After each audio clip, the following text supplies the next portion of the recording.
नमस्कार। प्रभु राम के व्यक्तित्व और जीवन को समझने के इस प्रयास में आपका स्वागत है। यह वार्तालाप श्रृंखला राम को जानने, समझने और मन में बसाने के लिए है। इसमें मैं योगिता पंत अपने मार्गदर्शक एवं गुरु अनिल चावला जी के सम्मुख कुछ जिज्ञासाएं प्रकट करती हूँ और वे समाधान करते हैं। पिछले प्रकरण में संपूर्ण राम कथा संपन्न हो गई थी। यह प्रकरण और अगला प्रकरण भी प्रश्नों और जिज्ञासाओं के समाधान के लिए है। आज का प्रकरण राम और धर्म से संबंधित चर्चा पर केंद्रित है। आगामी कड़ी में अर्थ और काम पर चर्चा होगी। आइए इस वार्तालाप का आनंद लेते हैं। अनिल जी, बहुत बहुत स्वागत है आपका। नमस्कार। हमारा सबसे पहला प्रश्न रायपुर छत्तीसगढ़ से निधि शर्मा जी का है। वे पूछती है कि पिछले प्रकरण में राम के राज्याभिषेक का उल्लेख करते हुए आपने दीपावली का उल्लेख नहीं किया। इसका कोई विशेष कारण? कारण कोई विशेष नहीं है। जी हमने जो साज सज्जा की, जो परिधान पहने, जी वो दीपावली के अनुरूप थे। लेकिन बोलते हुए दिवाली का उल्लेख ना करने का जो कारण है, जी एक तो ये कि वाल्मीकि रामायण में ऐसा कहीं नहीं आता, दीपावली शब्द का उपयोग नहीं है। जी उत्सव की बात थी जी तो मैंने वर्णन में कहा कि उत्सव मनाया गया। सब तरफ साफ सफाई हुई, साज सज्जा हुई, मकानों को सजाया गया, जी वो सारी बात हमने कही। जी लेकिन दीपावली शब्द का प्रयोग क्योंकि शास्त्र में नहीं है तो जी मैंने नहीं किया। एक और बहुत बड़ा अंतर है जिसके कारण मैंने उसका उल्लेख नहीं किया था। जी साधारणतः दीपावली अमावस्या को मनाई जाती है और ये माना जाता है कि राम उस दिन लौटे थे। जी लेकिन वाल्मीकि रामायण के अनुसार राम पंचमी को लौटे थे। ये संभव है कि कालांतर में पंचमी के स्थान पर जी अमावस्या को मनाना प्रारंभ हो गया, जी तो उस विवाद में हमें उलझने की आवश्यकता भी नहीं है। जी मन का भाव है कि जी राम लौटे हैं तो प्रसन्नता है, तो वो प्रसन्नता हमने परिधान से, साज सज्जा से, दीवारों पे जो साज सज्जा की उससे वो दिखाने का प्रयास तो किया था। जी जी पर हम उस की दिवाली शास्त्र में लिखा है, नहीं लिखा है, कैसे है, क्या दिन है, उस विवाद से हम हटना, अलग दूर रहना चाहते हैं। जी कई दर्शकों ने पूछा है कि राम ने सीता को धोबी के कहने पे जो त्याग दिया था, वह तो आपकी राम कथा में आया ही नहीं है। ऐसा क्यों है? ये एक किंवदंती है और कुछ टीवी सीरियल्स जो बने, जी उन्होंने इन किंवदंतियों को बल दिया। आज मैं जब भी लोग मुझे मिलते हैं, कहीं जाता हूं, तो लोग मुझसे पूछते हैं यही प्रश्न जी कि सब राम ने भी तो सीता को छोड़ा था। फिर वो लव कुश वाली बात और ये सारी बातें मुझे बताई जाती हैं। जी जी मैं उनसे पूछता हूँ कि आपने कहाँ पढ़ा, तो अधिकतर लोग मुझे यहां तक कह देते हैं कि गोस्वामी तुलसीदास जी के रामचरितमानस में ऐसा है, जबकि सच बात यह है कि गोस्वामी तुलसीदास जी की रामचरितमानस में भी जी ये सब नहीं है। ये सब वाल्मीकि रामायण के साथ जो एक साथ लगा के उसी पुस्तक का अंग बना के छापा जाता है, जी उत्तरकांड, उसमें है। उत्तरकांड मेरा और अधिकतर जो भी लोग राम कथा में कुछ विशेषज्ञता रखते हैं, पढ़ते हैं, विद्वान हैं, उनका मत है कि उत्तरकांड जो है वह राम कथा का अंग नहीं है, वाल्मीकि रामायण का अंग नहीं है। जी ये उत्तरकांड राम को बदनाम करने के लिए लिखा गया है। उत्तरकांड में राम के साथ बहुत कुछ जातिवाद जोड़ा गया, स्त्रियों के प्रति दुर्भावना जोड़ी गई, जो सब वाल्मीकि रामायण में बिल्कुल नहीं है। और मैं अपने समस्त दर्शकों, श्रोताओं, सबसे कहूंगा कि कृपया आप वाल्मीकि रामायण अवश्य पढ़ें, पर उत्तरकांड को बिल्कुल ना पढ़ें। वह पढ़ने योग्य नहीं है और मैं उसको अपनी श्रृंखला में शामिल नहीं करना चाहता। जी। अब न्यूयॉर्क अमेरिका से सुधा चतुर्वेदी जी ने प्रश्न किया है कि मैंने बहुत से व्यक्तियों को पूजा करते, नियमित मंदिर जाते, माला फेरते और अन्य इस प्रकार के अनुष्ठान करते देखा है। वे इन सबको धर्म का काम मानते हैं। क्या ये सब धर्म है? प्रश्न बहुत अच्छा है। मैं इस बात को एक अलग ढंग से समझाना चाहूंगा। मेरे एक मित्र हैं, जी। उन्होंने मुझे एक बार कहा कि मेरे को टीवी पे जो बहुत से बाबा हैं जी। जो योगासन करके दिखाते हैं, वो सब योगासन देखना बहुत अच्छा लगता है। क्या इससे मुझे कुछ लाभ होगा? तो मैंने कहा, देखो, यदि तुम केवल देखते रहे तो योगासन, केवल बाबा को योगासन करते आपने टीवी में देख लिया, जी। इससे कोई लाभ होता है क्या? नहीं नहीं। होता। आपको देख के करना है। यदि टीवी पर जो बाबा योगासन कर रहे हैं, सिखा रहे हैं, उसको आप सीखते हैं और सीख के करते हैं, जी। लाभ हो। वो टीवी पर जो कुछ बाबा बोल रहे हैं, कर रहे हैं, वो आपको सिखाने के लिए, प्रेरित करने के लिए। मुझे कोई नुकसान है? मैंने कहा, वैसे कोई नुकसान नहीं है, लेकिन यदि आप ये मानने लग जाओ कि मैं रोज 4 घंटे टीवी पे योगासन देखूंगा जी। तो मैं स्वस्थ हो जाऊंगा, तो आपको हानि होगी। उसी 4 घंटे का सदुपयोग यदि आप योगासन करने में करोगे तो आपको लाभ होगा। सरल सी बात। जी। अब उसी तरह मंदिर जाना, माला फेरना, स्मरण करना, जो भी करना, ये सब आपको धर्म की ओर प्रेरित करने का काम करें, बहुत अच्छी बात है। हम बार बार कहते हैं कि राम को मन में बसाना है। जी।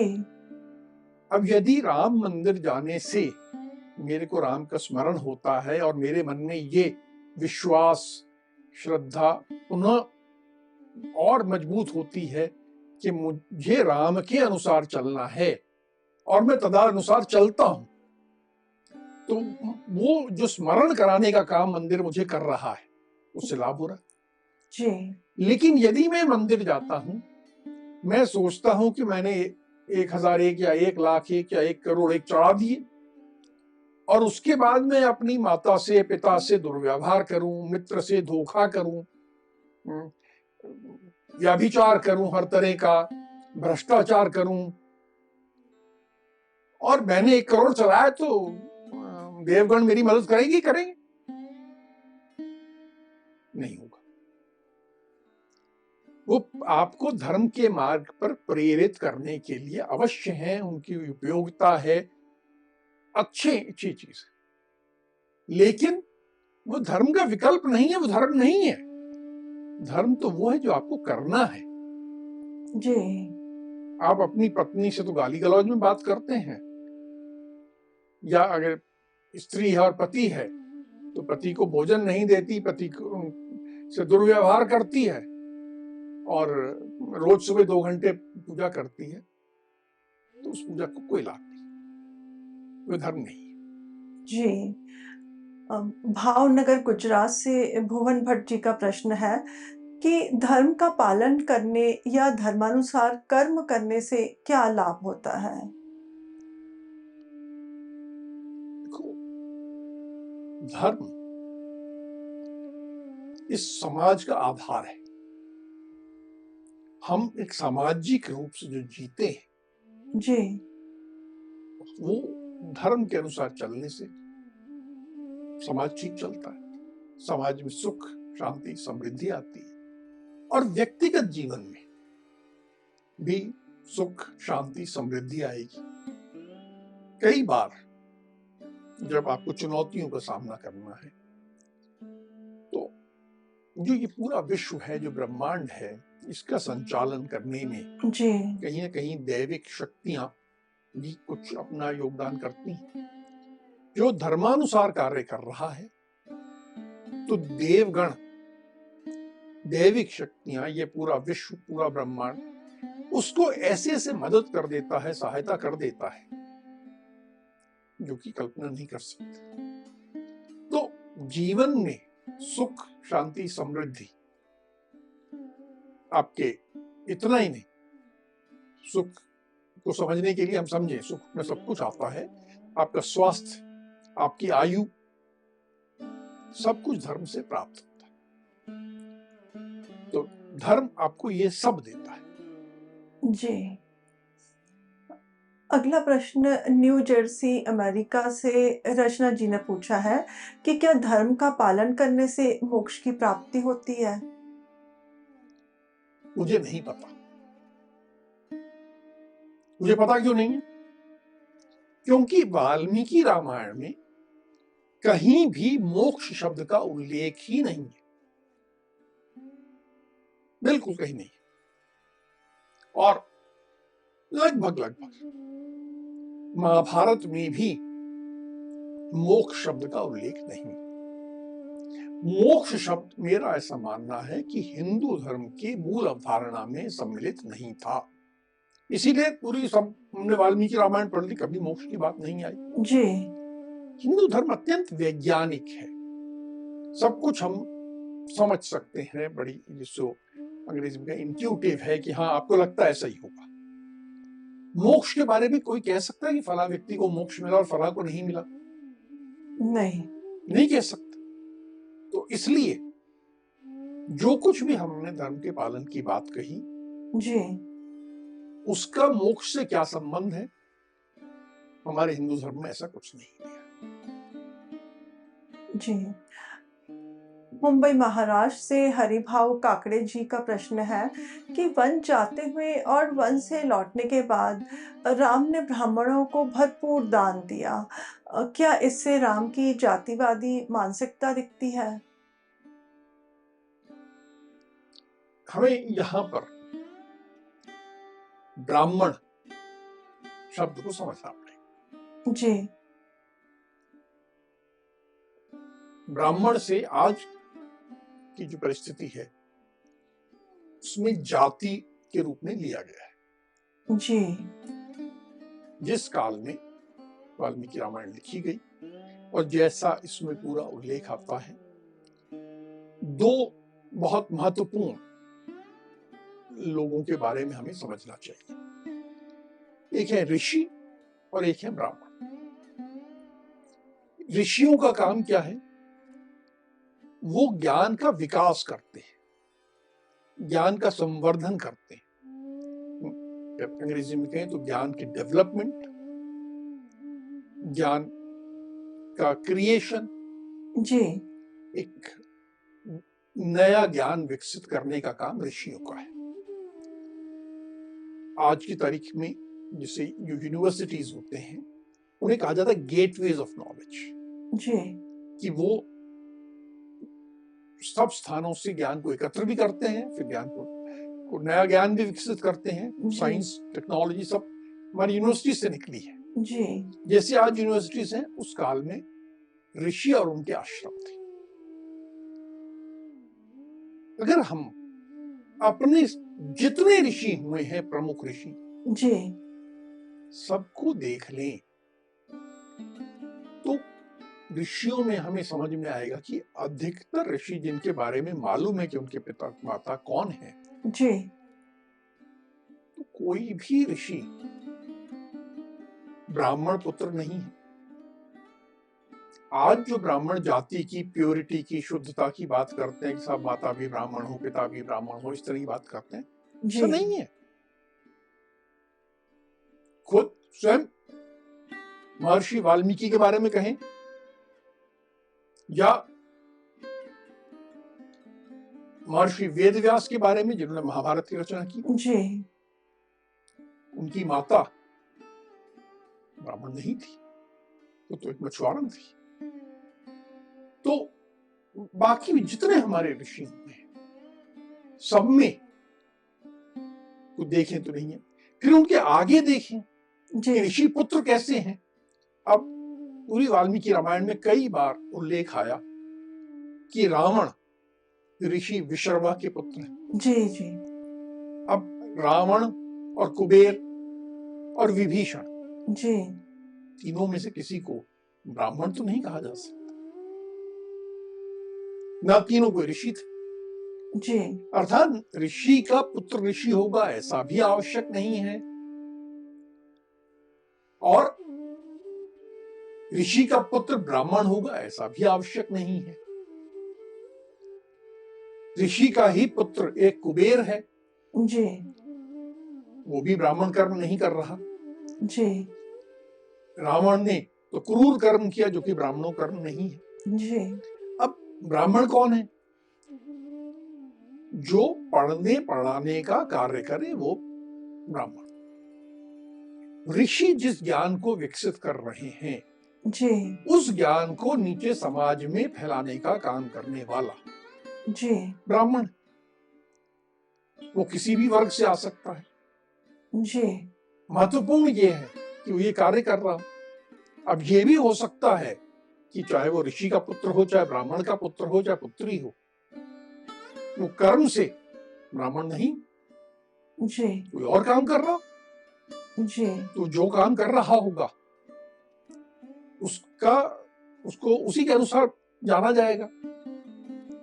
जो भी हम बार बार देखते हैं कि राम ऋषियों का सम्मान करते हैं, ऋषियों के आश्रम में जाते हैं, उनकी बात मानते हैं, सब मानते हैं। जी।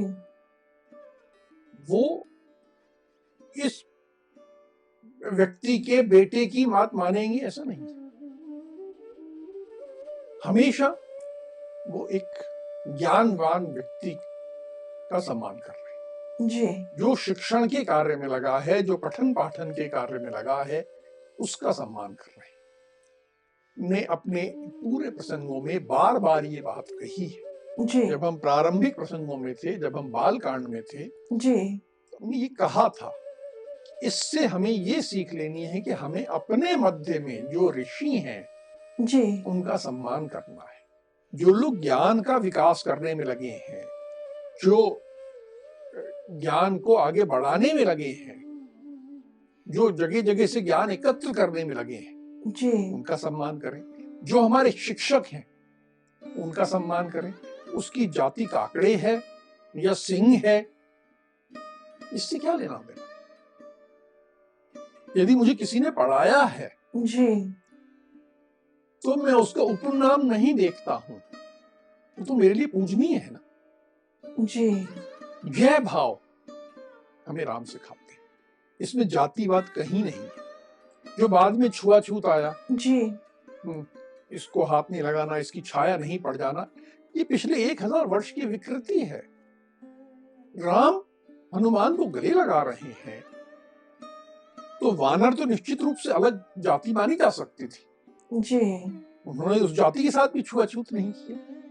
जी हर प्रकार से उन्हें सम्मान दिया।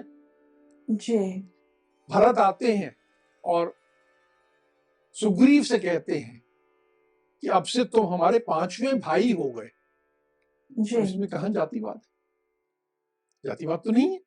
जी मनुष्यों से बिल्कुल भिन्न होने के बावजूद जी भरत उन्हें अपना भाई कहते हैं। जी जातिवाद तो सोच हो नहीं सकती। जी पूरी वाल्मीकि रामायण में जातिवाद कहीं भी एक अंश मात्र भी जी नहीं है।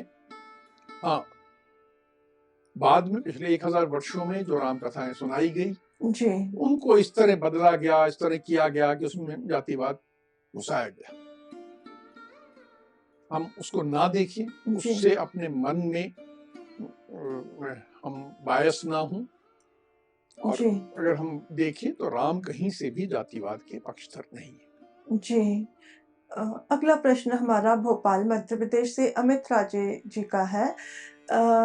वे पूछते हैं कि विभीषण के राम से मिलने से पहले के विचार विमर्श में यह बताया गया कि शरणागत की रक्षा हमेशा करनी चाहिए।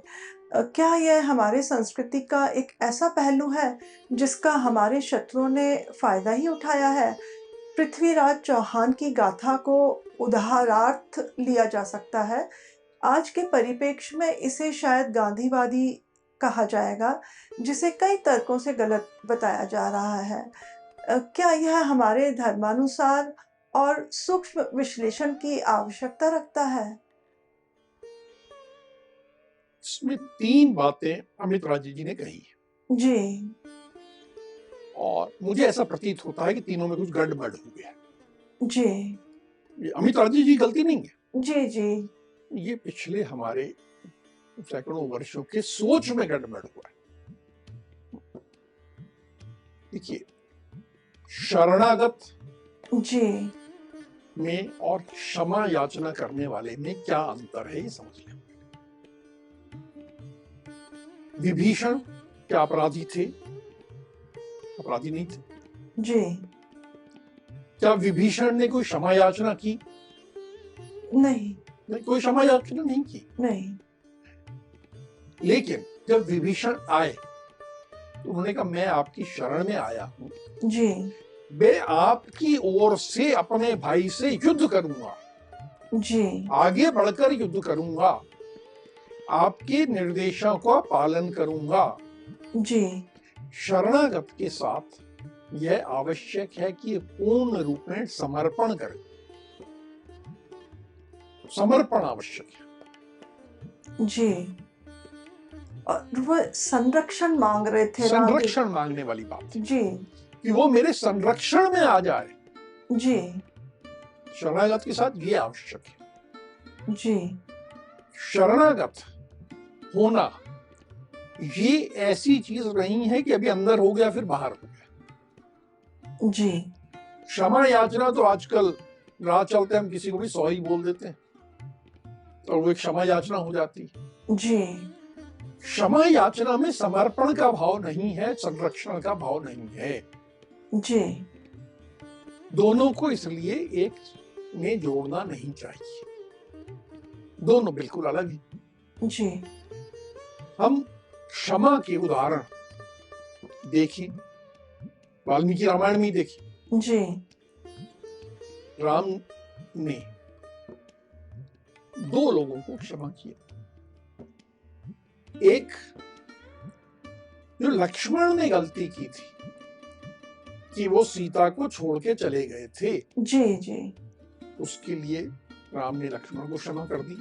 जी, दूसरा, राम ने सीता को भी क्षमा किया। सीता ने लक्ष्मण से जो कठोर वचन बोले थे जी, जी, उसको राम ने अपने मन में नहीं रखा। जी, उसी तरह लक्ष्मण ने भी सीता को क्षमा किया।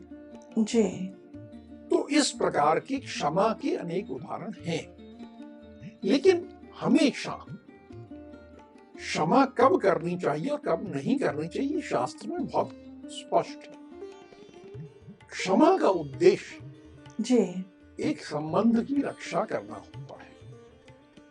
मैं जिससे प्रेम करता हूं, यदि वो कोई एक गलती कर देता है जी, तो मुझे क्षमा करना चाहिए। क्षमा के साथ एक सिद्धांत बहुत महत्वपूर्ण जुड़ा है कि जीवन में कोई व्यक्ति ऐसा नहीं है जिससे कभी गलती या अपराध नहीं होता हो।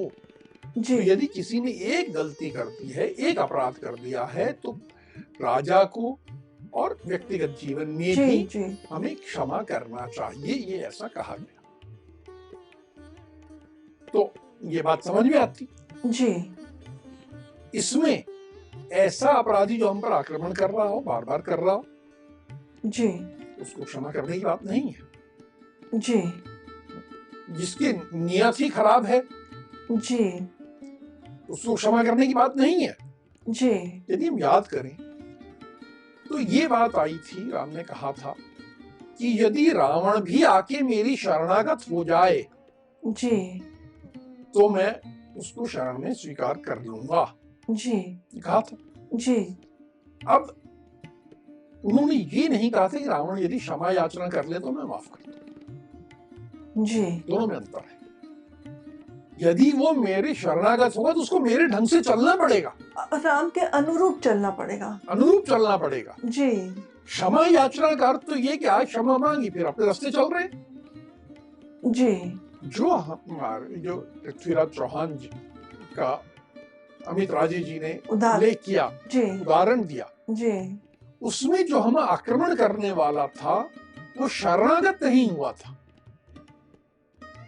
उसने क्षमा मांगी और हमने क्षमा दे दी, क्योंकि बीच में पता नहीं कहां से ये आ गया। जी। कहा जाने लगा क्षमा वीरस्य भूषणम, कि क्षमा ही वीर का आभूषण। जी। कहां से आया पता नहीं, पर क्षमा और शरणागत दोनों अलग हैं। शरणागत की रक्षा करना जी। धर्म है, ये वाल्मीकि रामायण में कहा है, ठीक बात। जी। लेकिन सदा क्षमा कर देना चाहिए, चाहे कितनी भी बार गलती करता रहे।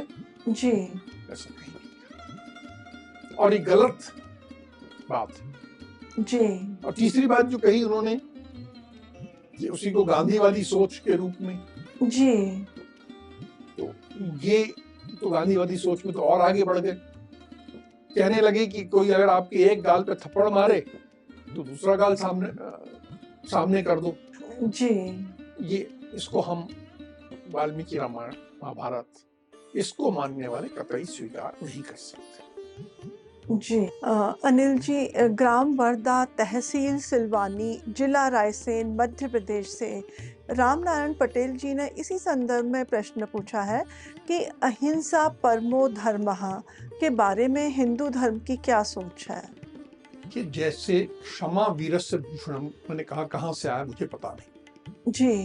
वैसे पता नहीं कहां से अहिंसा परमो धर्म को लेके ऐसा उछाल दिया गया कि हमें अहिंसा का पालन करना चाहिए। जी।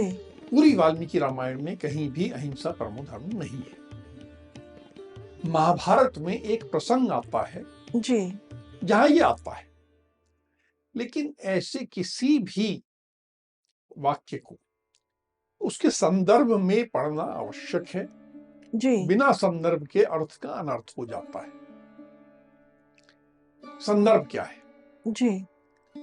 संदर्भ ये है कि ऋषि एक डंडा लेके एक सांप को मारने लगे। जी। तो सांप ने अपनी रक्षा में ऋषि को कहा कि आपको मुझे नहीं मारना चाहिए, क्योंकि अहिंसा परमो धर्म। तो ऋषि ने कहा तू गलत कह रहा है, मैं तेरी बात नहीं मानूंगा। जी। अब ये पूरा संदर्भ तो हटा दिया गया जी। और अहिंसा परमो धर्म को कहा गया कि साहब ये तो हमारे शास्त्र में लिखा है, इसका आपको पालन करना है। तो ये स्वीकार्य नहीं है। जी। हमें हिंदू धर्म को एक व्यापक अर्थ में पूरे संदर्भ सहित ग्रंथों को समझना चाहिए, ना कि एक 3 शब्दों को लेके हम उसको धर्म बना ले। ऐसा धर्म नहीं। अहिंसा परमो धर्म जो है, जी। हमें इसके जहां संदर्भ में शास्त्र में आया है उसके हिसाब से यह स्वीकार्य नहीं है। जी। मुंबई, ठाणे मुंबई, महाराष्ट्र से सुरेश पांडे जी ने पूछा है कि यदि धर्म संबंधों अर्थात रिश्तों को निभाना है तो इसमें विशेष महत्वपूर्ण संबंध या धर्म कौन से हैं? ये धर्म के बारे में जी। ये बहुत कठिन प्रश्न है। हमेशा कई बार ये स्थिति उत्पन्न होती है कि मुझे ये सोचना पड़ता है कि मैं इस धर्म को निभाऊं कि इस धर्म को निभाऊं। पहले हम समझें कि जो उन्होंने बहुत उचित कहा है प्रश्न में जी। कि संबंधों का निर्वहन जो है वही धर्म है। जी। तो संबंध कैसे? जैसे एक बच्चा जन्म लेता है, धीरे धीरे बड़ा होता है, जी। बाल्यकाल में और बाद में भी सबसे पहला धर्म, सबसे पहला संबंध व्यक्ति का किससे होता है? तो सबसे पहला संबंध जो व्यक्ति का होता है वो उसके खुद के शरीर से होता है, तन से, मन से, मस्तिष्क से। तो पहला धर्म क्या है? तो तन का ध्यान करना,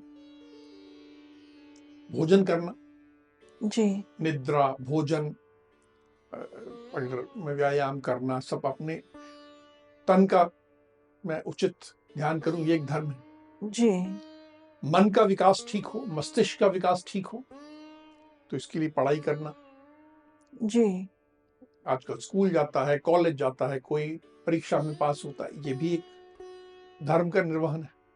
जी, उसके बाद जब थोड़ा और आगे बढ़ता है व्यक्ति, तो उसका परिवार में अन्य जनों के साथ संबंध है, माता के साथ है, पिता के साथ है, भाई के साथ है, बहन के साथ, जी, इन सब संबंधों का उसे निर्वहन करना है।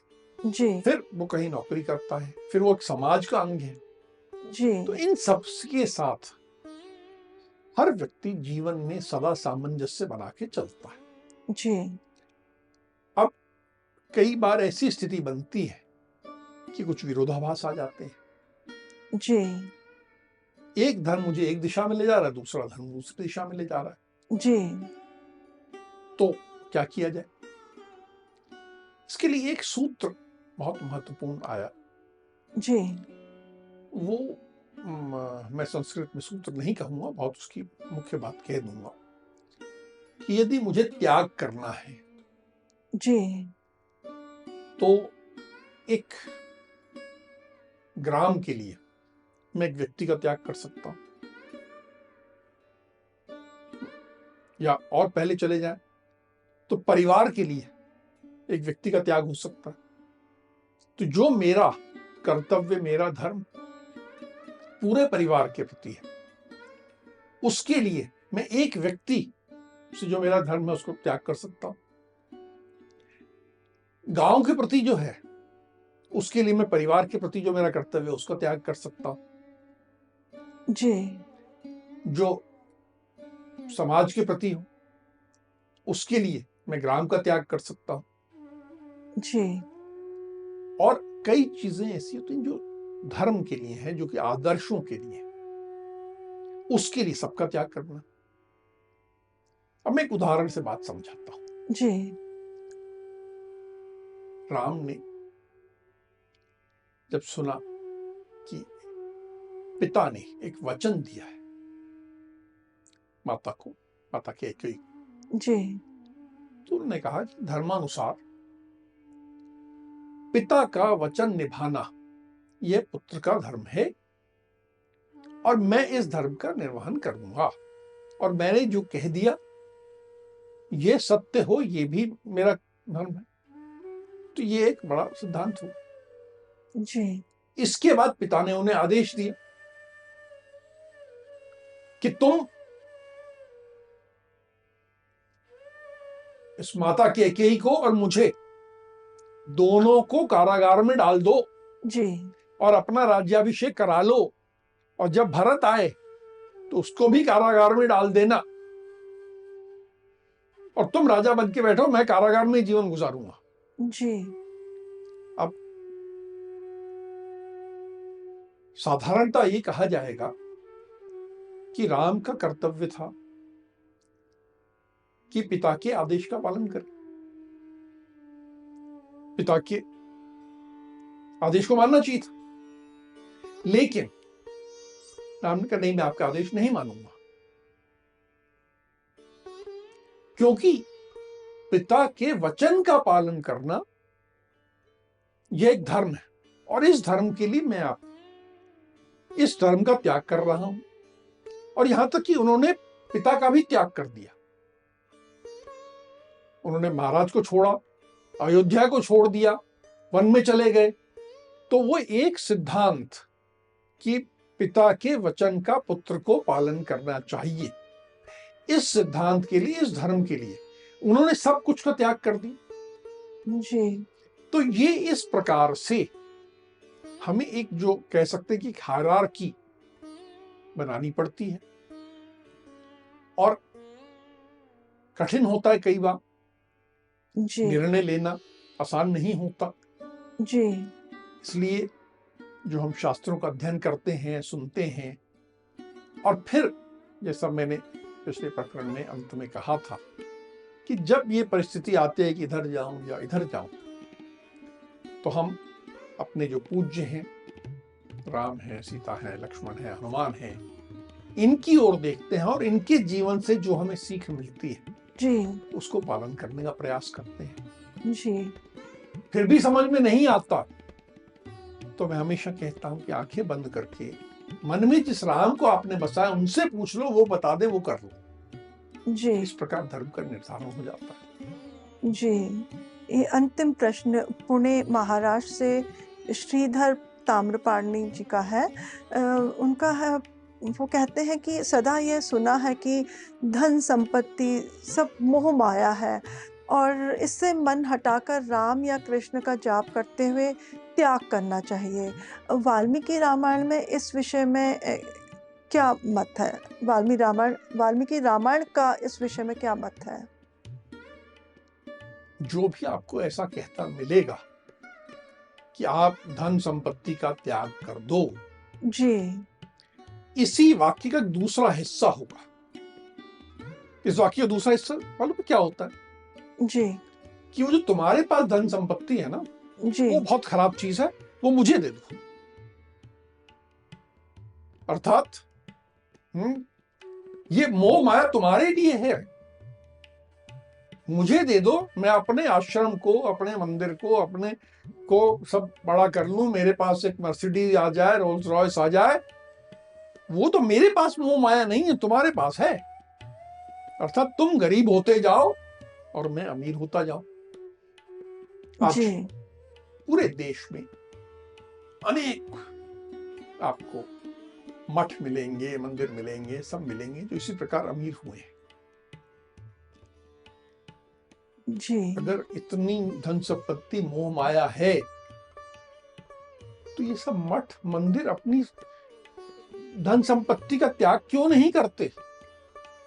ये क्यों संपत्ति को लिए बैठे? कई मंदिरों में टनों सोना रखा है, जी, उसे दान भी नहीं करते हो। दान कर दीजिए आप, ये तो मोह माया है, आप क्यों रखे हैं? नहीं, ये उपदेश केवल तुम्हारे लिए है, मैं तो सब संग्रह करूंगा।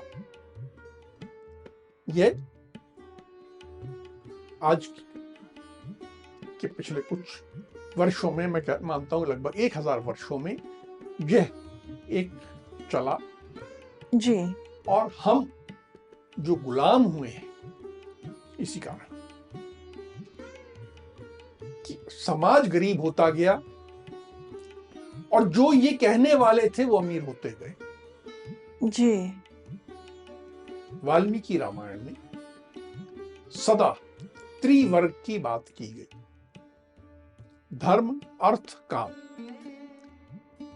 तीनों को एक दूसरे से जुड़ा हुआ कहा गया। जी, ये कहा गया कि अर्थ की सिद्धि में धर्म ही कारण है। जी, यदि आपको अर्थ चाहिए तो तभी आएगा जबकि आप धर्म का पालन करोगे, जी, और धर्म सिद्ध करने के लिए अर्थ संग्रह आवश्यक है। अब इस बात को समझिए। जी, उदाहरण देके शास्त्र में तो इस प्रकार कहा गया है कि जैसे समुद्र से मेघ जल लेता है जी, और मेघ ही समुद्र को जल देता है, जी, दोनों का एक दूसरे का लेन देन का संबंध है, जी, अर्थ और धर्म ऐसे ही जुड़े हुए हैं। अब इसको उदाहरण समझे। मुझे अपनी माता के प्रति, अपने पिता के प्रति, अपने पुत्र के प्रति, अपनी पुत्री के प्रति, अपनी पत्नी के प्रति, सबके प्रति अपना धर्म करना है। जी, यदि मेरे पास कुछ अर्थ ही नहीं है तो क्या मैं ये कर पाऊंगा? नहीं, नहीं कर कठिनाइयों पाऊंगा, का सामना करना पड़ेगा। संभव ही नहीं है। जी, जी, मैं रोज सुबह जाके अपनी माता के चरण स्पर्श कर लूं, घंटी बजा लूं, उनकी आरती कर लूं, पूजा कर लूं, लेकिन उन्होंने खाने को कुछ मत दूं तो क्या संतुष्ट हो जाएंगे? नहीं, उन्हें तो जो जो आवश्यकताएं उनकी हैं, इच्छाएं हैं, उनकी पूर्ति करूं, अपने सभी संबंधों की। उसके बिना तो मेरा धर्म पूरा नहीं होगा, जी। और इसके लिए मुझे धन चाहिए, इसके लिए संसाधन चाहिए।